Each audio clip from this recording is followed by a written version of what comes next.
Il n'y a pas besoin de se livrer à une étude bien approfondie de la vie de Samuel pour en découvrir la note dominante. Ce que Samuel représente, c'est la place qui appartient à la prière, la puissance de la prière à une époque de transition.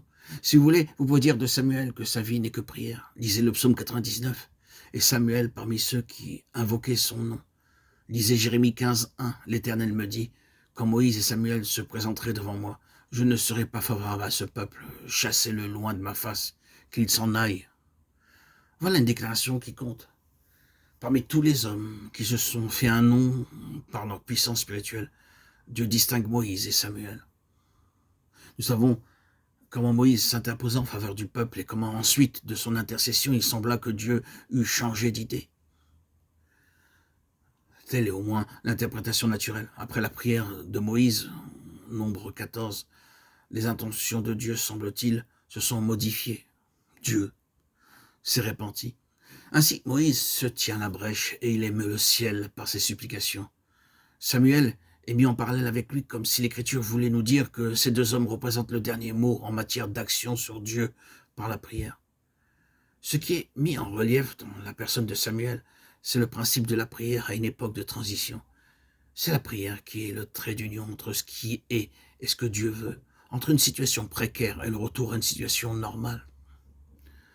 La transition est caractérisée par ce puissant ministère d'intercession.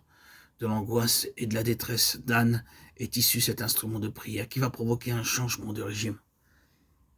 Regardez un peu la vie de Samuel et voyez comment il a recours à Dieu. Il ne cesse point de crier pour nous à l'Éternel, lui dit un jour le peuple. Quel témoignage! Cela revenait à dire que la vie de Samuel, de notoriété publique, est une vie d'intercession en faveur du peuple. On lui fait dire en substance ceci, continue, continue, ça tes prières en notre faveur, que nous devons tout. C'est donc bien le principe de la prière qui, avec Samuel, se détache sur le plan de l'histoire. Mais ne l'oublions pas, avant de pouvoir agir sur Dieu par la prière, il faut apprendre à connaître la voix du Seigneur dans nos cœurs. Les premières années de Samuel furent des années où il apprit à reconnaître la voix du Seigneur.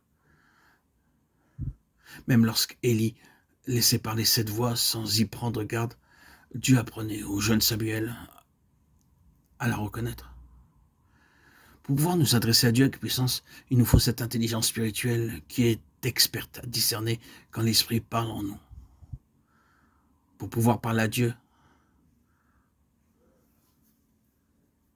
nous devons connaître, reconnaître, discerner la voix de Dieu.